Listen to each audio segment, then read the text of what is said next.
Welcome to this session of the Energy Strategy Series. My guest today is Maria Robinson, the Director of the Grid Deployment Office at the Department of Energy. Maria, thanks so much for taking the time to join us. Oh, Jason, it's wonderful to be here and really appreciate the opportunity. Well, I'm excited too because grid deployment and grid modernization is something we don't get to talk about. And this is a really exciting time for the Energy Department and this entire sector. As you know, and we're going to talk a little bit about this today, the bipartisan infrastructure law, the Inflation Reduction Act, actually put the Energy Department in what I'll call both an enviable but a challenging position at the same time. Congress appropriated nearly $100 billion to invest in clean energy, grid reliability upgrades, renewable energy technology manufacturing facilities, and much more. This opportunity to modernize federal power sector, or the nation's power sector, is really generational. At the same time, getting the funding out the door to the right organizations to make the right investments will take yeoman's work. But this funding and a host of other efforts is part of how the Energy Department is leading the Biden administration's goal to make the country's power sector rely on 100% clean energy by 2035. Using that as the context, Maria, let's jump right in. Let's start with the basics. The Grid Deployment Office. Folks may not be familiar with what your office does. Discuss your role, discuss your office a little bit. You got it. And you're certainly right, Jason. This is not your mother or grandmother's Department of Energy. You might think of the Department of Energy as being research and development, some of the most brightest minds in the entire country working on hard science. And that's still happening here. But we've also now created this new Undersecretary of Infrastructure that's focused on more near-term deployments to work on some of this incredible once-in-a-lifetime funding that came out of Congress through bipartisan infrastructure law and Inflation Reduction Act. So our office is one of those new offices, the Grid Deployment Office, along with some of our sister offices that work on supply chain or work in state and community partnerships. And we're really excited to get started. We were created in August of 2022 with just a small handful of people. And now we're up to about 150 folks that work here every single day, trying to make sure that we're strengthening our existing electric grid, recognizing that we're going to rely on it more and more every single day. So a lot of folks don't know, understand that this is new, the new offices are created. When these bills were passed, all this money came in. The current funding, the current grant infrastructure, the current oversight just wasn't there. And you also were that means you're the first person at the Grid Deployment Office. Talk a little bit about what your day looks like. What do you work on? Who do you meet with? Is it the public sector? Is it private sector? Is it critical infrastructure? All of the above. Definitely all of the above. And one of the best parts of the job is that no 2 days are even remotely alike. And so it's both setting up internally to the building, making sure that we've got all of these programs rolling out and that they're working effectively. Needless to say, and I'm sure your audience knows this, Jason, but federal regulations are not always super easy to navigate. And a lot of these programs are first of their kind. We're really doing something completely novel. For example, on the transmission sector, we're entering into these capacity contracts where the federal government's actually buying power from certain lines or agreeing to do so up to a certain point to make sure that some of these lines get built. And that's something that's never been done before in the history of the federal government. So it's working across all of the different agencies. We've got such a nice relationship with some of the folks over at the Department of Interior or the Department of Treasury, and continuing to foster those relationships. But it is a lot of external engagement. One is making sure that people know that there are these opportunities, right? Through the bipartisan infrastructure law, you mentioned we've got over $60 billion available for states, tribal nations, territories, private industry. And some of those folks are a little bit harder to reach. You know, we've had to set up mailboxes for some of our tribal friends who don't have access to the internet or don't have access to electricity, and making sure that they know that they can still access some of this funding. In our office alone, we've got about $22 billion available for some of these critical generation facilities, as well as the development of interregional transmission lines, everything that makes sure that when you flick the light switch on, the lights actually come on that day. So it is working with a lot of the major utilities out there, the big trade associations, having those conversations, as well as making sure that we're doing the best possible job for the American people and stretching every single cent that Congress gave us to do as much as humanly possible. Appreciate that background, because I think it's really important that there's the breadth and depth of the people you work with, that you're trying to get the money out the door. You mentioned about $22 billion available for critical generation facilities, development of regional transmission lines. Let's talk a little bit about that strategy around grid modernization and resilience. One of the big things we've seen is the grid really needs some attention. We've heard the president talk about it. We heard folks from the Energy Department talk about it.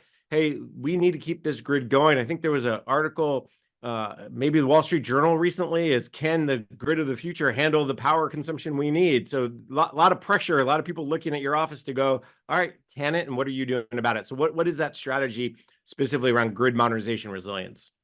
The good news is every time someone publishes one of those articles, it makes me jump out of bed even faster in the morning, knowing that we have such an important job to get done here. So, I'm sure you're aware that President Biden set this really ambitious goal of reaching 100% clean electricity by 2035, and of course, net zero emissions by 2050. And like you said, we can't reach those goals without addressing the reliability, the resilience, and of course, the age of our grid. So much of our grid was not just built before I was born, but before my parents and my grandparents were born. And some of these pieces are being held together instead of being fully upgraded. And it's everywhere. It's in our own neighborhoods. So we're really taking sort of a three-pronged approach to improve some of that infrastructure, right? We're deploying some tools to provide some of that commercial and financial support, whether that is through direct grants, which is what you hear a lot about. We're doing a lot more planning. I know planning is not a terribly sexy topic, but knowing where you can get the most bang for your buck in terms of some of these investments is really important. We don't want to have anybody paying more on their electricity bill than they absolutely have to. And then, of course, everyone in DC's favorite topic, we really want to strengthen and expedite some of the siting and permitting processes. That's one of those areas where we are trying to balance that need for conservation and making sure that we're protecting our natural assets through siting and permitting, but at the same time, making sure that we're doing it in an expeditious way that doesn't get too bogged down in the bureaucracy of it all. And so all of that work together allows us to really better understand what's going on in the grid system today and how we can better invest some of our funds. We think about grid resiliency in this perspective of we have to assess what's going on out there, we figure out how to invest, and then the number one goal, I think, of all is prevention, right? When the lights go out, our goal is that they go out for 5 minutes instead of 5 hours or 5 days. Ideally, they don't go out at all, but we do know that these things, squirrels happen. Squirrels definitely happen. And so we want to make sure that this system can bounce back quickly through all the different modernization techniques, whether it's software or hardware, that we're actually adding to make sure that we can strengthen our grid. We will definitely get to the modernization side of it and the resiliency side. I want to go back to the planning side for a second and talk a little bit about that, and then we'll jump into permitting because that's a big issue. As I was doing research before our conversation, I came across this idea of the National Transmission Needs Study, and I think that's what part of that planning is going on. Can you walk us through that study a little bit and help us understand maybe some of the things either you have found or are finding, and how does that play into the strategy more broadly? Course. So we have a couple of different big studies going on. The needs study is one, the National Transmission Planning Study is the other. And I think, people assume that we're just putting up power lines every other day and it's happening very quickly, but the most successful transmission network across the country, right? Power is generated in one part of the country and used in another part of the country, and you have to cross all of these boundaries that don't necessarily align with state boundaries or what we think of as normal political boundaries. And so it does require this deliberate planning and a new approach that requires everyone to really work together and define some of these long-term flexible solutions that are in the national interest. And so that is a lot of working with states to help understand what their individual processes are and helping to make sure that we're working towards an overall regional or national goal. You know, as you know, sometimes the sun shines a little bit brighter in the south, and the wind blows a little bit harder sometimes with our friends up north, Montana, Minnesota.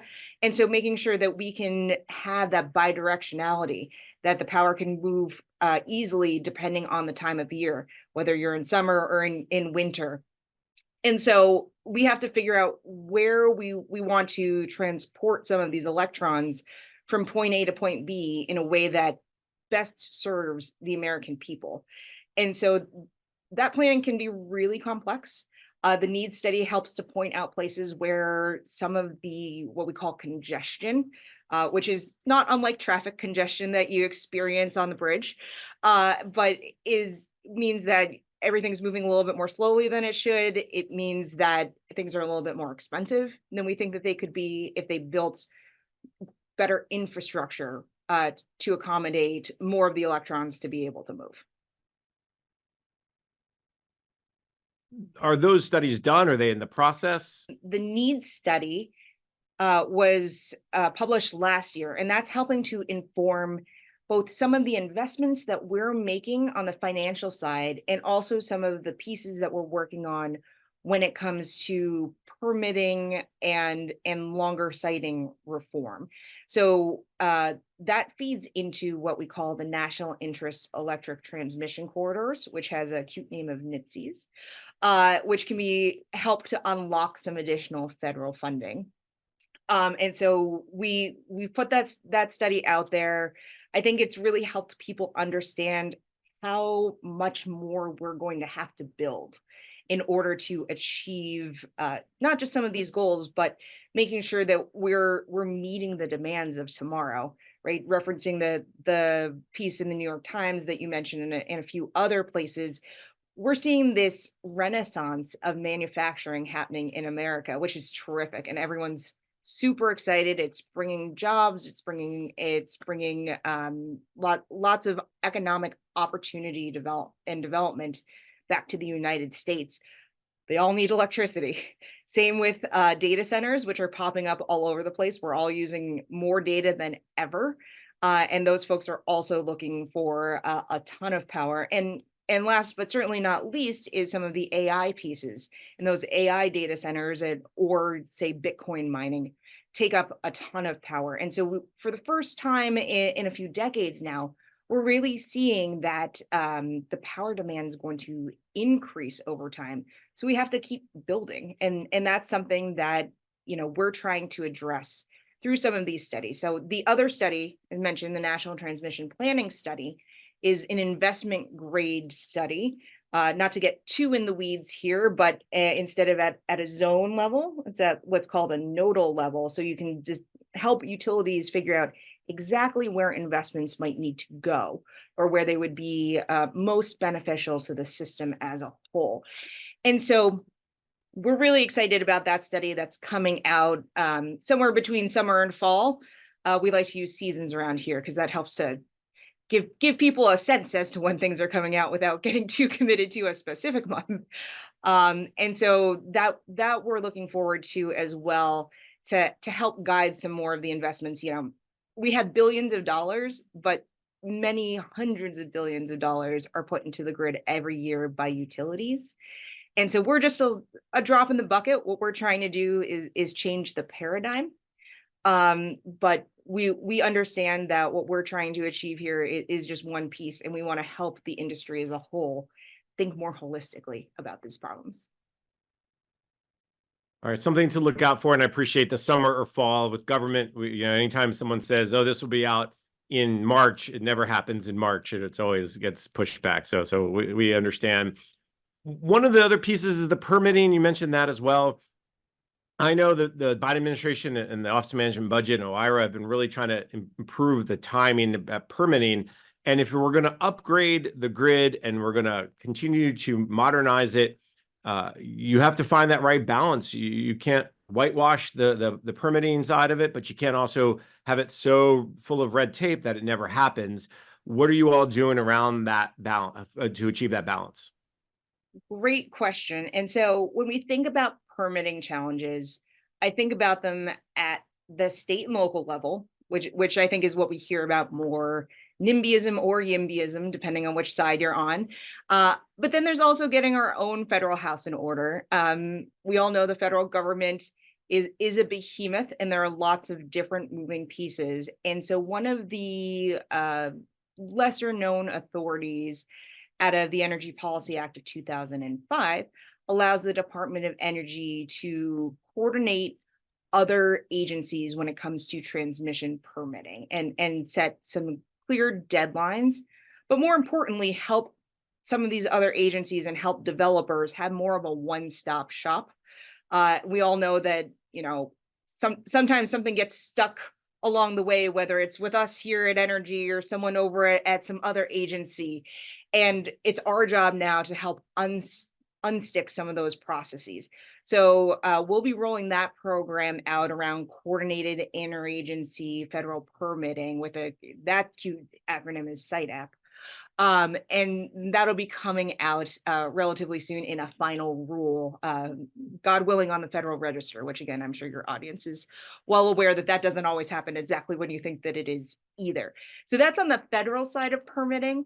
On the state side of permitting, we have some technical assistance funding through both IRA and IIJA that we're really excited to help some of the states that are looking to do transmission, but may not have that same technical expertise. They don't have the national laboratories on hand to do studies for them. And so we're going to be working with some of those states to help them do some of the analysis that's necessary in order for them to issue permits and to help provide some of that technical expertise so that those pieces can move faster as well. So you mentioned the rule will be coming out in the Federal Register. Again, I know putting timing on this is tough, but have you gotten past the initial rule? You got comments back, you're reviewing comments. That's where we're at with the process. It has to still go through the hoops, but just so folks can kind of say, okay, I should start looking for it in a month, Yep, in 6 you should be months. looking at it in the May timeframe. That one, I All think right. I can even give you a month on there, Jason. Very good. All right, that's good because I think that's really important, that interagency coordination, because I think one of the challenges is, energy is go, but EPA says slow, or Interior says, oh, you're going through national park land. We need to do this in a different way. So having that interagency piece together will really be important. And actually, it's a good segue because there's a balance that has to strike, right? You got to help industry and help others in the critical infrastructure sector balance that. Hey, how do we get more out of the grid today and modernize for tomorrow? Maybe walk me through a little bit of that thinking, because it's like changing the tire of an airplane in flight, right? Or changing the car tire while you're moving. It's not an easy thing to do. It is absolutely not an easy thing to do, and especially in areas where everything is really tightly packed together, it can be a little bit harder to do new builds. So one of the areas that the Department of Energy is excited about is looking at existing rights of way and looking where there already are transmission lines, right? Folks there are already totally fine with having a line in their backyard, and they know that it's happening, and you don't necessarily have to look at a larger piece of land.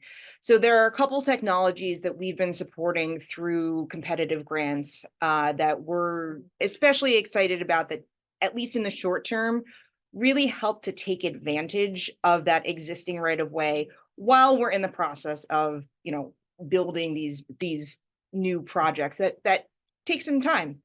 Those things don't happen particularly quickly, and we actually have a report coming out in April, which I guess is this month now, on these what we call grid innovation technologies, and it's a liftoff report to figure out how to actually get to market maturity with some of these technologies that have frankly already been technologically proven.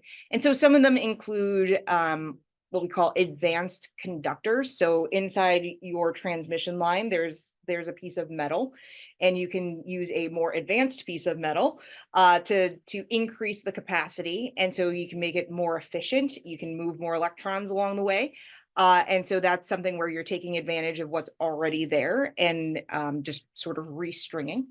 Another is called dynamic line rating, which means you can increase the capacity on those lines while using different software to judge what the line is able to process at that period of time, depending on like the weather. Just because usually we're rating lines for an extremely hot day or an extremely cold day, and on a beautiful day in the middle of April, you might be able to get more out of it.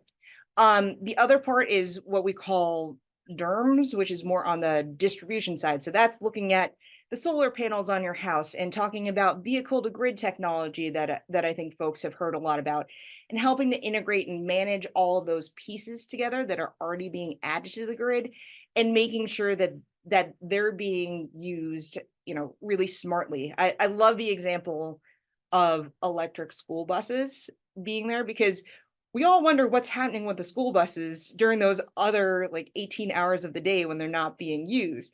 And so this is a really great opportunity where they might be able to help provide power during certain periods of time. But just getting that right software in place is something that we need to continue to invest in the grid. I got to dig into the school bus, because everyone, it's an example we all understand. The theory is, well, when the school bus is not being used between 6 a.m. and 10 a.m. and again at 3 to 7 or whatever time frame, there's that chunk in the middle of the day where maybe 80% of the school buses are sitting in the parking lot, and if you put solar panels across the top, they could be generating electricity, and then that could be fed into the grid. That maybe I'm not 100% right, but that's the theory. Yeah, that's right on. And so this gives you the opportunity to basically, use them as batteries. So we call that as like a virtual power plant type of opportunity, where you're not really building a whole new power plant, but you're taking existing assets that you already have, these school buses that are quite large, right, and have to have a certain amount of capacity. And then when it's really sunny at 3 p.m., it can soak up a lot of that solar power to charge those batteries, to then maybe discharge them in the middle of the night when the sun is not there.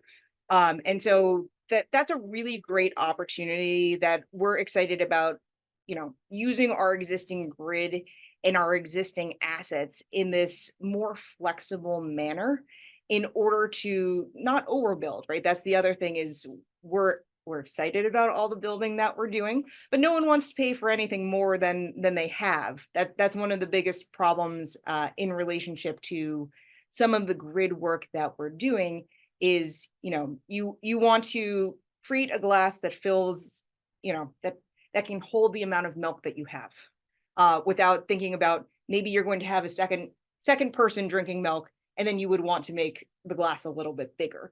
And so we're trying to figure out how we are going to right size our grid system, understanding that there are all these new growth patterns happening out there, and we're going to electrify like crazy some of these other industries.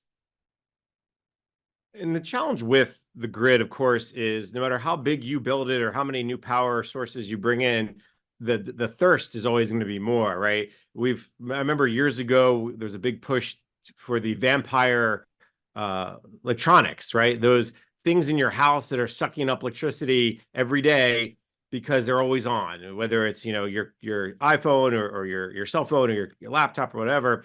So I'm sure that also plays into this discussion that, okay, how do we not overbuild but still are resilient enough and have the right capacity? Well, and I think that's what's really great about the way that the Department of Energy is set up right now. We do have offices, right? The Office of Energy Efficiency and Renewable Energy is still working on all of these standards, which is a core part of what they do, to make sure that we're getting the most efficient refrigerator out there, and that we're getting the most efficient washing machine with our Energy Star label on it that'll tell you how much you're going to save every year. And at the same time, our office is over there working on figuring out how to maximize the grid. And so all these pieces are really working together in concert. So the goal is really to ensure that the American people don't know that any of this is going on, The goal is just for the lights to come on when you want them to come on, and this is sort of an invisible process. Sometimes that can make it harder for people to buy in, but when you explain it to folks, they really understand and they're excited about all the work that we're doing. We have gotten so spoiled, I think, all of us, that when we flip the light switch, it goes on, and that people, I think, tend not to understand all that goes into making that light switch flip, and making sure you have light, that you have power for your computer, and so on and so forth. So I think that it's a good way to think about it, and a good example. I want to go back to some of the examples you also gave about how some of the interim, if you will, some of the bring in new technology to the existing grid. You mentioned the different software, different hardware. Are there things that the Energy Department is doing, again, through the labs, through partnerships with critical infrastructure providers, to continue to test out these new, whether it's processes or new technologies? How are you kind of, okay, we are here today, where are we in a year from now? Where are we in 5 years from now? I don't even want to talk about 10 or 15, because that the whole thing could change again. Sure. And this is what's exciting about some of the funding that's coming out of the Department of Energy is we get to fund a little more cutting edge, really innovative solutions that tie together some proven technologies, but sometimes they're working it in a new way for the first time. One of the ones that I'm really excited about is, the folks in the West are constantly dealing with wildfire, and it's really upsetting and terrifying. And we saw what happened in Hawaii just last year. And so we're implementing some funding to provide some state-of-the-art technologies that's going to protect the grid from wildfire and actually prevent some of it by because some of that is caused by the aging infrastructure that is going across our power lines. And so we'll be able to better predict and identify and then actually address some of these problems and be able to address them right in real time.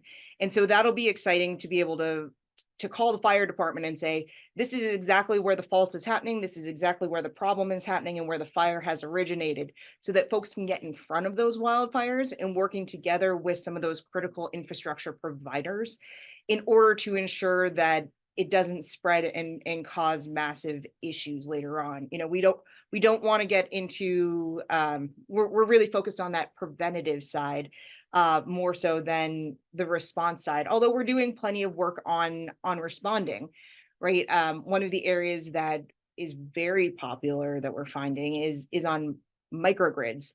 Folks who have historically lost power. I'm thinking in particular in some disadvantaged communities, New Orleans, right? They're putting in hundreds of microgrids, understanding that they ran into an issue when a very critical transmission line went down during a hurricane, and folks lost power for a long time. So instead, now they're trying to figure out how to ensure that critical areas, hospitals, community centers that are providing life-saving strategies and benefits will have power during some of these times, knowing a hurricane is going to come in Louisiana.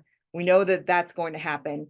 What can we do to get ahead of it and make sure that you're providing some real economic development and some great jobs? It's interesting when you talk about microgrids. I think that's one of the terms we've heard a lot over the last 4, 5, 6 years, and it's good to see that it's not just it's a talk track or something that's happening in an Energy Department lab somewhere, but actually being used. The New Orleans example is a really important one. When you start to, again, continue to look forward, there's other roles that the Energy Department is playing to kind of continue this support of grid resiliency, modernization. Where do you see your office continuing to evolve?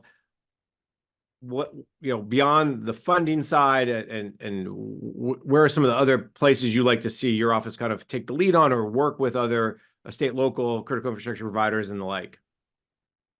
Great question. This is something that we think about all the time. This money is one snapshot in time, but the resources that we're providing are much longer lasting, in part because we're doing some of these wraparound technical assistance pieces where we're helping states figure out where they should be making some longer term investments. We're providing states with access to the national laboratories. We have such a lovely relationship with the 14 different national labs here at the Department of Energy, who I think are one of those wildly underrated and unsung heroes of the federal government, because they're doing incredible work all day, every day. And they're here to help assess, what's going on the ground with some of our state and local partners. I think one of the areas that I'm particularly proud of is we're working so closely with tribal entities who oftentimes get left behind in a lot of these conversations.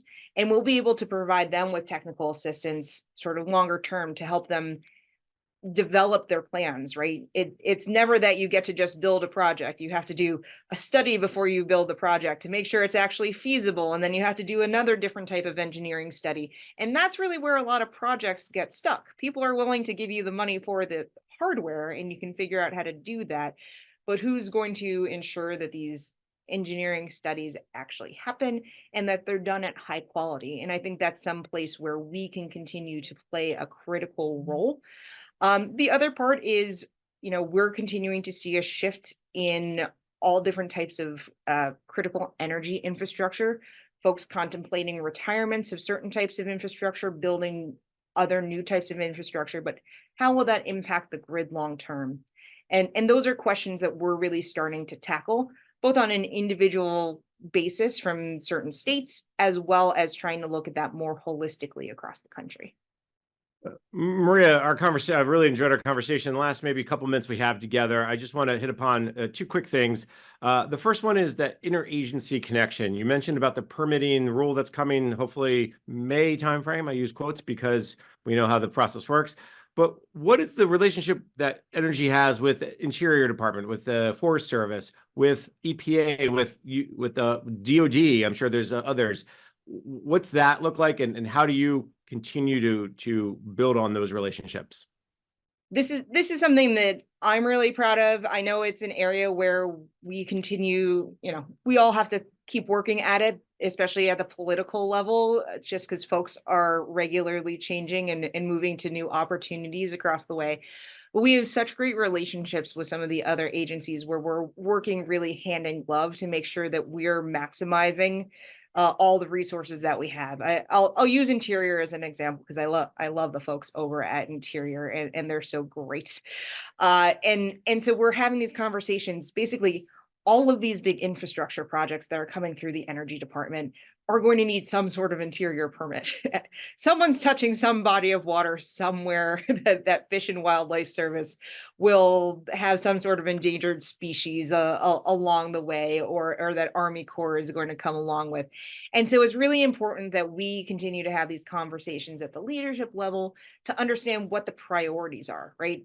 That's the number one thing I think we all do all day, every day in federal government, is figuring out how to prioritize and reprioritize it basically every hour on the hour, what it is that we want to achieve during our time here. And so being able to have those frank conversations with folks and rely on each other and figure out, where did some permit get stuck in the process, and what can we do to help, and who's missing the information, and who is the better relationship with the developer to be able to go out and have that conversation. So we're really excited about that. Not to mention the same thing goes for governor's offices, for states and tribal entities who are all having those same experiences.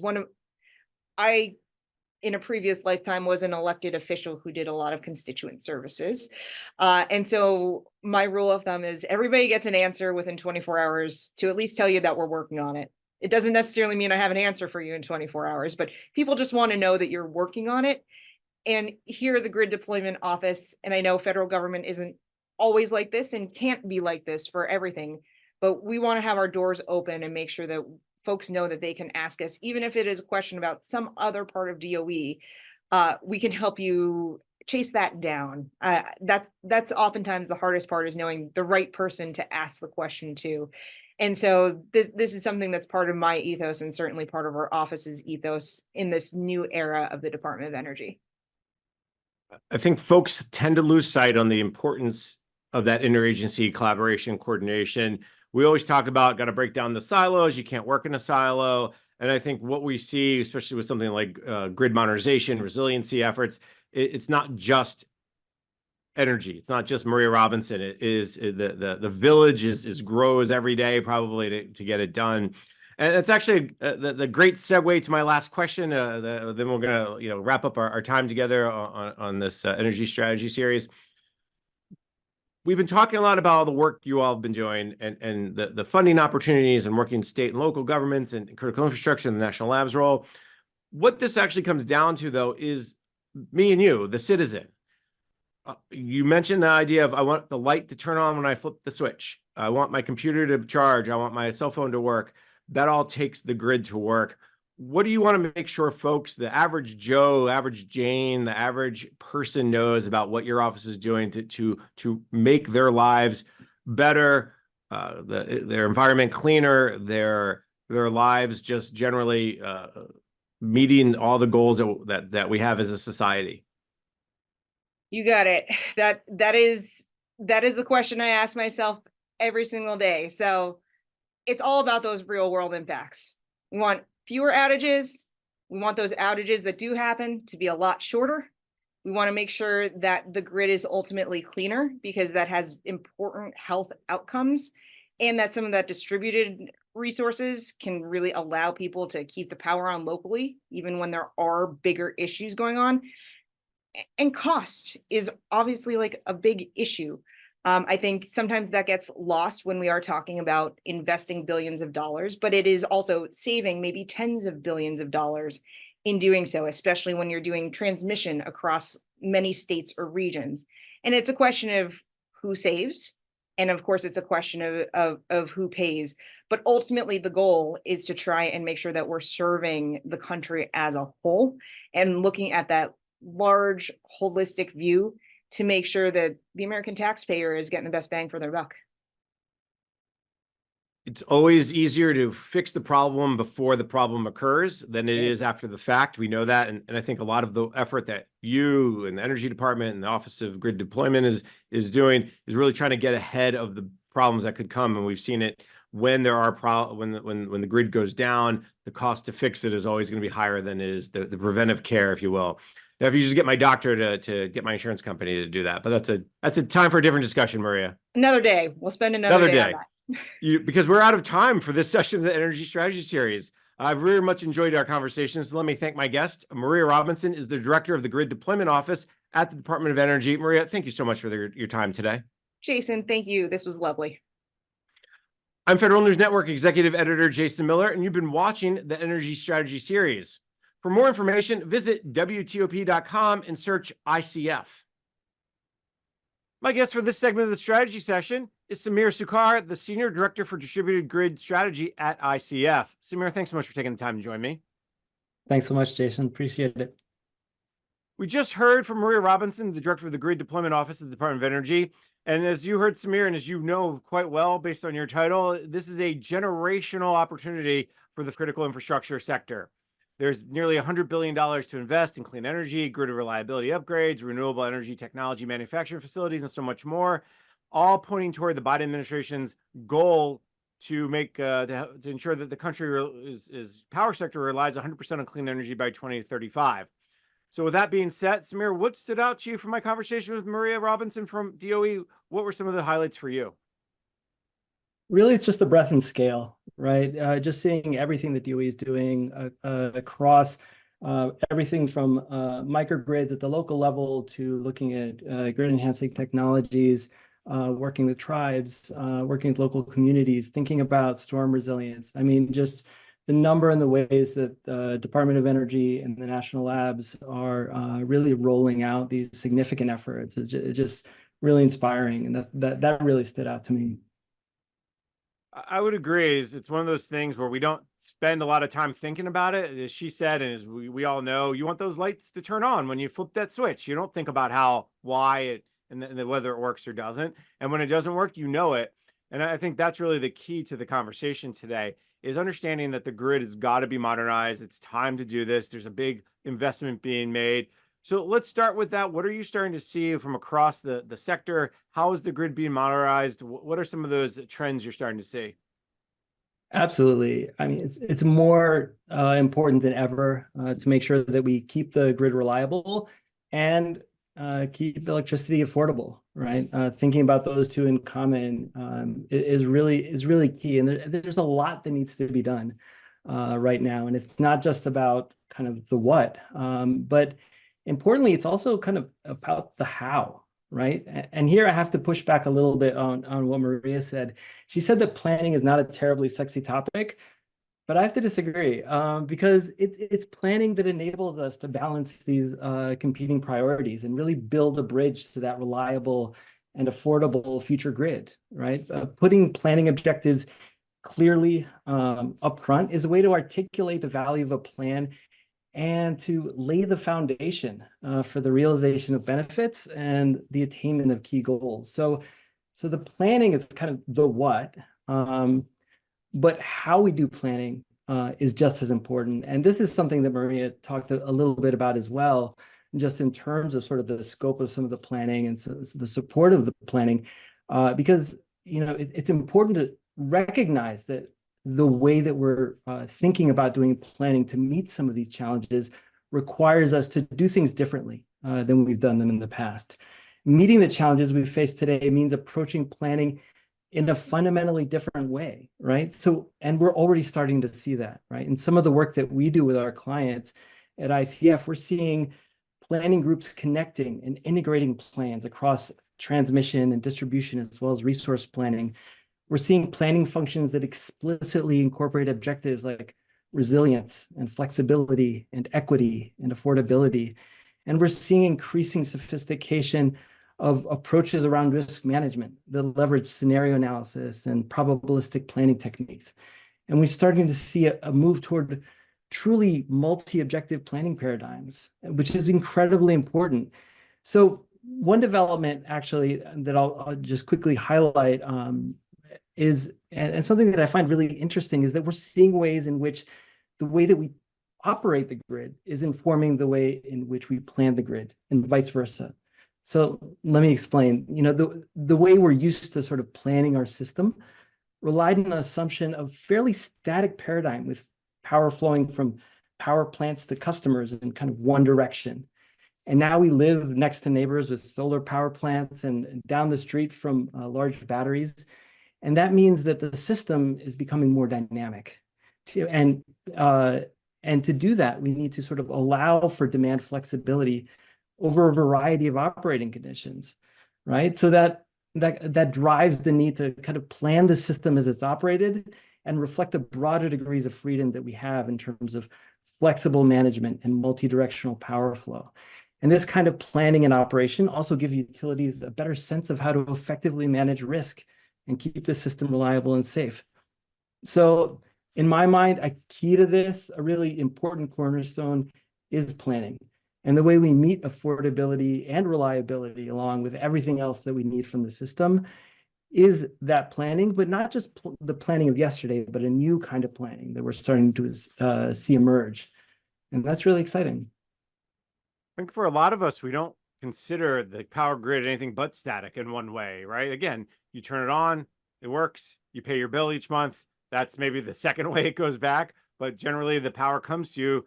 But your point is really important, that the more people put in solar, the more people take advantage of other types of, if you will, clean energy, and then they can send it back to the grid for others to use, really has to play a bigger role. How difficult, or how are you seeing the critical infrastructure providers and even the Department of Energy take that into account as they start to roll out these grid modernization efforts? Absolutely. And it's a really important development, right? Thinking about sort of where the location of resources are, the type of resources, the entire sort of composition of the system is changing. And it can be tempting to think, right? Maria talked a lot about sort of the challenges associated with some of these interstate transmission lines. And it can be tempting to think that local resources might be easier because we don't need to move power long distances. But there are significant challenges there as well, right? In part because we're asking more from the grid, right? We're asking more from resources, right? So as I mentioned earlier, the grid is being asked to deliver power in kind of new ways, right? And that means that the capabilities that we need from the system are expanding, right? We flip the equation from kind of controllable supply, meaning unpredictable demand, to now unpredictable supply from solar and wind that it might be balanced by controllable demand, right? And that opens the possibility these local resources can provide services to the broader system. But that's not the way they were connected. Interconnection is done in a way that ensures reliability and safety under normal conditions. And so what if we're participating in a regional power market and the system is in some abnormal state? And this on top of all of the challenges of fleet electrification and data center demand and everything else that Maria mentioned. And that means that in addition to just sort of keeping pace with demand, and you mentioned that New York Times article, we need a way to sort of connect these local resources and make sure they're deliverable, to make sure they're available to the market, to manage the system dynamically, to avoid unnecessary constraints. And that's all very new on this local distribution system. We do this a lot on the interstate transmission already, but when you replicate the same processes on the local system, it looks a lot different because the system is operated differently. The system is planned differently. Interconnection is designed differently. The notion of deliverability is new on distribution.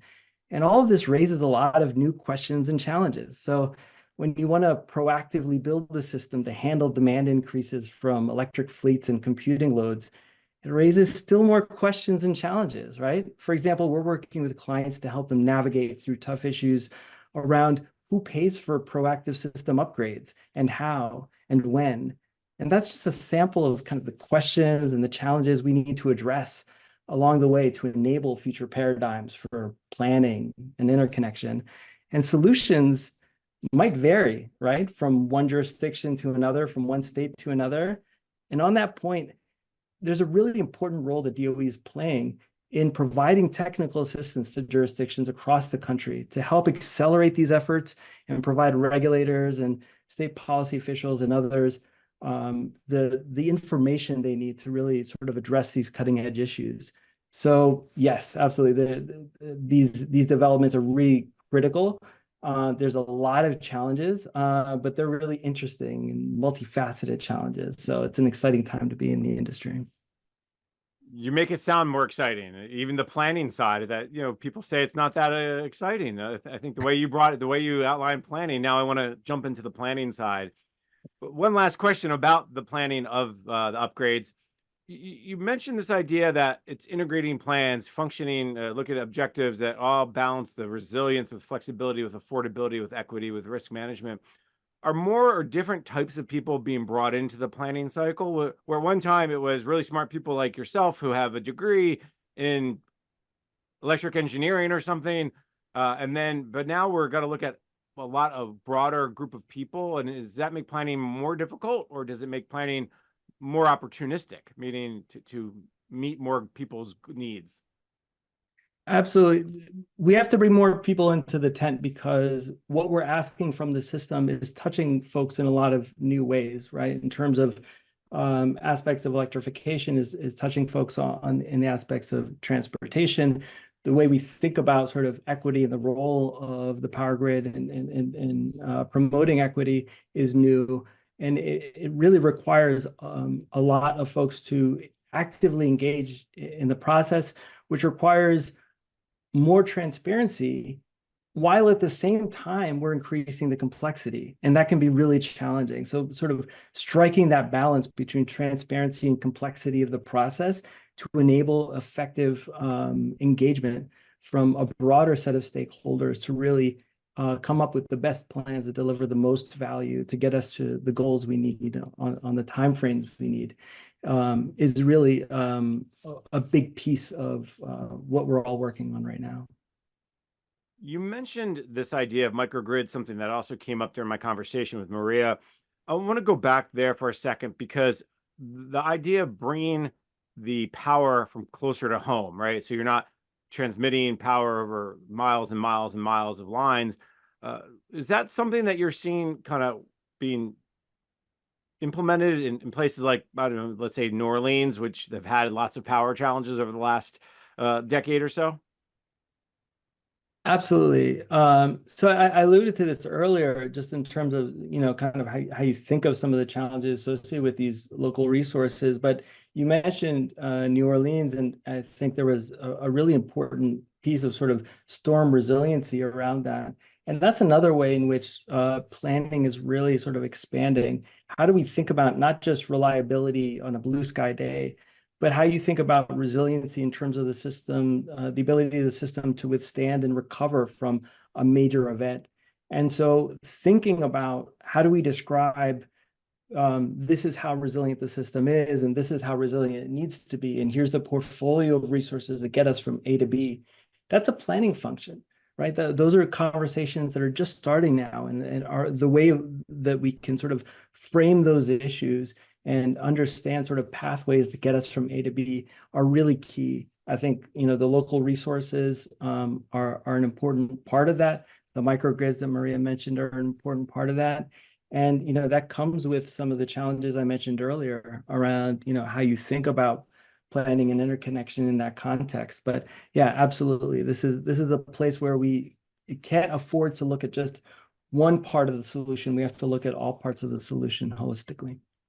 And if folks maybe are not as familiar with this idea of resiliency and microgrids and how that works together, can you maybe the 1 minute, very 50,000 foot version of why this is becoming more important as the grid modernization efforts are really picking up steam?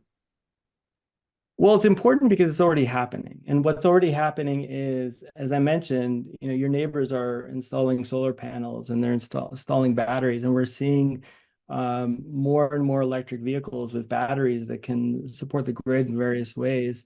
And so as these resources, these local resources become more and more common, the potential to leverage them to not just sort of mitigate sort of the potential impacts that they could have, but actually leverage them in a way that they could provide value to the grid becomes incredibly important. So how we do that, how we think about that, how we sort of identify the specific services, the technologies that are relevant to meeting those specific services, and how we think about mechanisms for local system compensation, all of that becomes important and becomes essential as we start to see more and more of these on the system, because they're coming, and so we need to be prepared.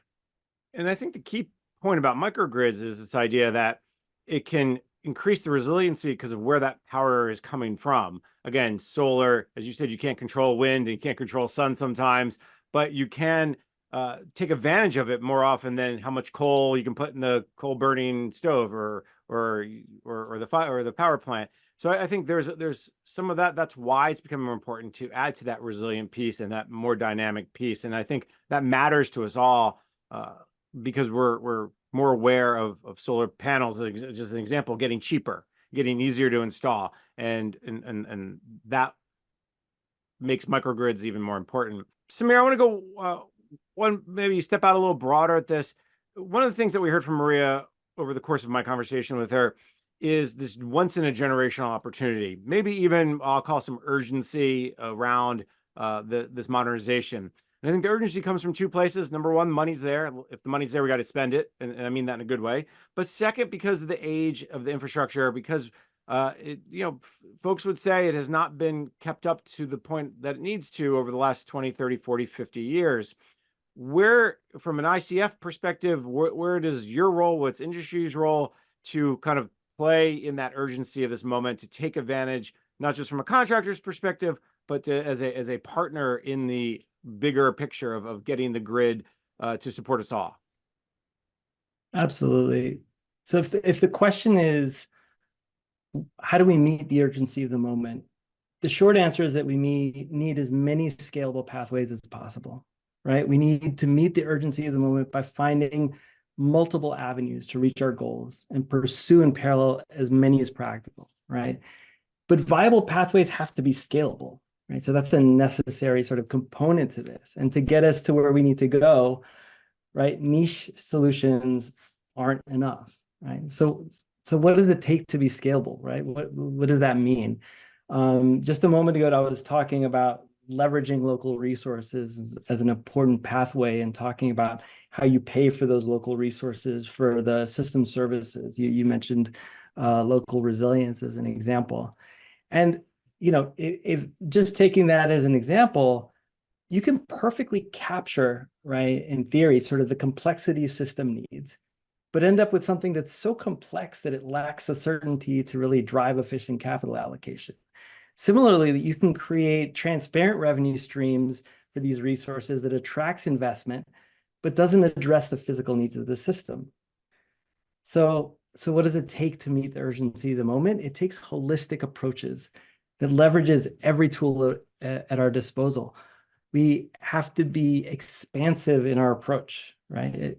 In terms of local resources, we need to think broadly about how we leverage, what we call the 3 Ps: pricing, procurement, and programs. And here's the point, because so often in our industry, we get hung up on the shiny object and we miss, right, what's under our nose, right? There was a big focus on contracts and procurement when the industry first started looking at distribution grid services a number of years ago. But those solutions never scaled, in part for some of the reasons around complexity and certainty that I just mentioned. But next, there was a focus on markets and price formation and participation rules to enable local resources to participate in regional markets. However, today, if you look, access to the most valuable market products remains expensive and complex.